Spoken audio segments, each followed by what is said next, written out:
Today, Malaysia is discussing about Cambridge Analytica. Now, this discussion is not just happening in Malaysia, but also in the US. In fact, there's a strong correlation about how Cambridge Analytica expose by the New York Times have caused Facebook's stocks to crash. Facebook's stock had its worst day in about 4 years. Shares of the social media company finished about 7% down after the New York Times reported that a political data firm with ties to 2016 Trump campaign harvested private information from over 50 million user profiles. Facebook's stock is now down more than 12% from its all-time high hit at the start of February. Shares of Google parent Alphabet closed down about 3.2%.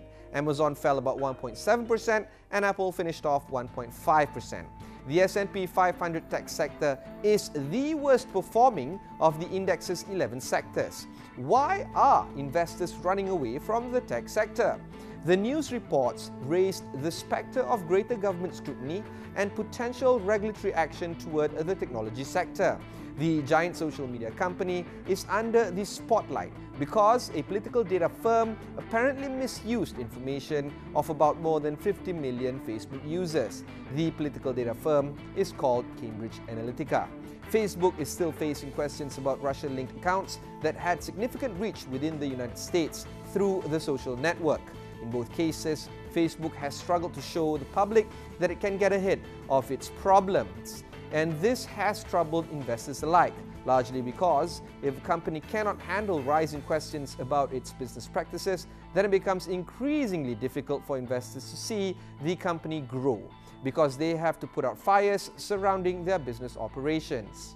Information about the Russia-linked accounts came about in piecemeal, and Facebook knew as early as 2015 that the political data firm had violated its data policies. Lawmakers in the US and Britain want Mark Zuckerberg to explain how Cambridge Analytica, the political data firm founded by Steve Bannon and Robert Mercer, harvested private information from over 50 million user profiles. What exactly had happened? The New York Times and The Observer of London reported how Cambridge Analytica had collected data from an outside researcher to better target Facebook users.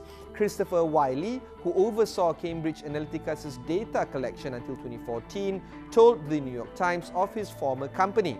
For them, this is war and it's all fair. Facebook argued that the incident wasn't a data breach and that Cambridge had committed a violation. But former FTC officials say that Facebook may have violated a privacy pact reached with the regulator.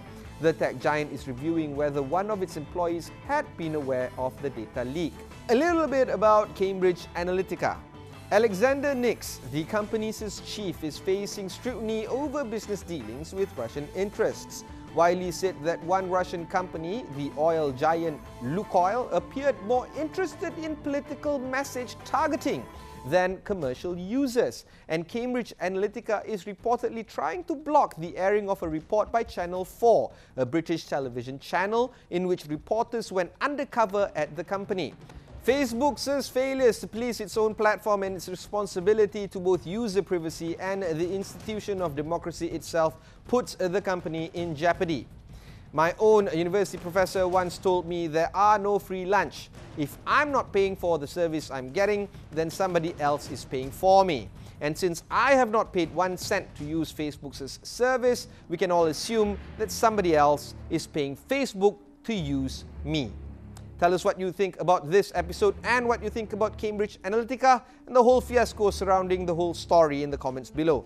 I'm Ibrahim signing. Thanks for watching and goodbye.